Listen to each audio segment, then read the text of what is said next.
Hello YouTubers, I am back with you guys with this Magnavox Channel 1 TV is what it's called. Some of you were probably familiar with this exact TV used in the classroom back during elementary school or high school. Now, I just recently won an auction about a week ago, and I just picked this stuff up probably like 5 days ago.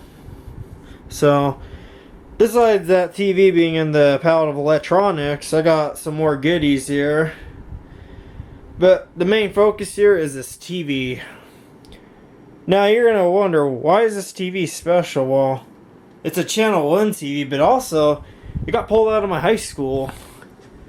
And I knew where this TV was because I remember there was some lip dub video that they made during my freshman year, and this TV was in the dance room. And pretty much all the classrooms had the TVs pulled out, but this one was just forgotten about. So they just basically just left there until recently. It got pulled down and they got put for disposal, which the school's way of disposing electronics is basically putting it up for auction. But here it is, it's my TV now. After outbidding many people. Now, it's got your typical coax connector on the back. Now, believe it or not, this TV can go up to channel 69. But what's so special with this TV is there's these two terminals here. They are not VHF or UHF terminals.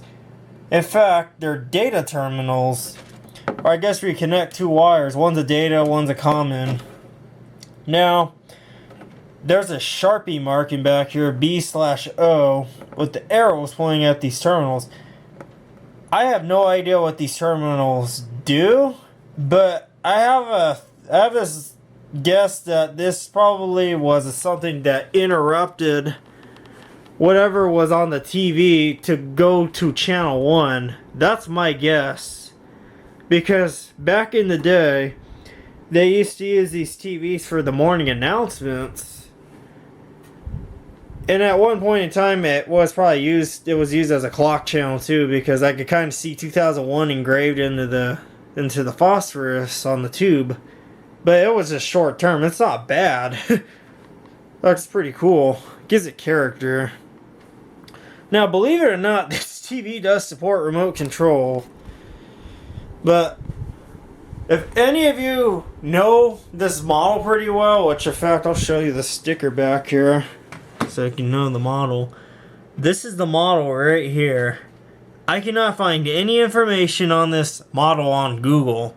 No results are found. So if any of you used to do installations with these sets, especially these data terminals, I really want to know what these did. Or how it works. I really want to know. Whoever tells me how this TV works, I will give you a shout out, whoever it is. Because that'll be greatly appreciated, because I really like to know how this old stuff works. Now, right here, I have a traditional reprogrammable remote here made by RCA. This TV does indeed work on remote control. As you can see, it just fired right on. Now, what I have hooked up to this TV here is my Dell Vostro V30 laptop. This is actually another one I just recently won in the auction too. I already had one already, so I just cloned the hard drive and got this one going really quick. How I have the computer hooked up to this TV is I have an HDMI output, which is this cable right here. Goes all the way down to this little white device called a HD to AV mini box.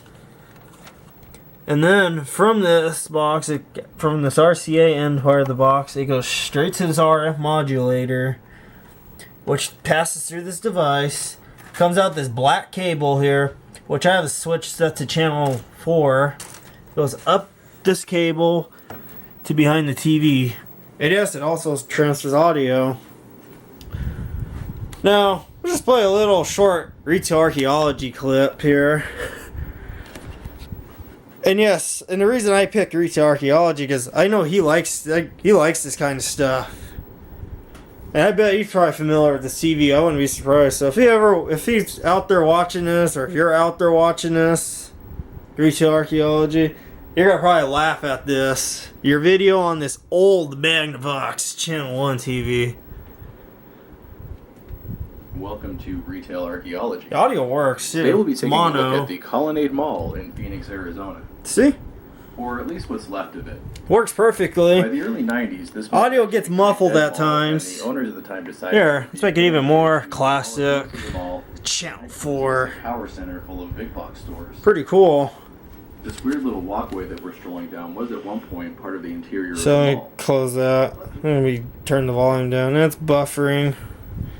But yep, that's how you make this ancient stuff work. Oh yeah, and the other thing before I forget to tell you is when I first got this set, the cord was snipped because it got pulled out of the dancer and they just snipped the cord. You know what I did? I had an extra cord I just recently pulled off a rear projection TV. It was a Mitsubishi one. I put a fancy noise filter plug on it now, so just makes it. Might as well put it on there. Put the fancy stuff on this old stuff. Got this TV too, which I'll show you guys in another video with all this miscellaneous electronics here, which works fine. But I hope you guys enjoyed this video, and I'll include some footage of that lip dub video that I just told you about with this TV in the dance room. So be sure to subscribe to my channel and stay tuned.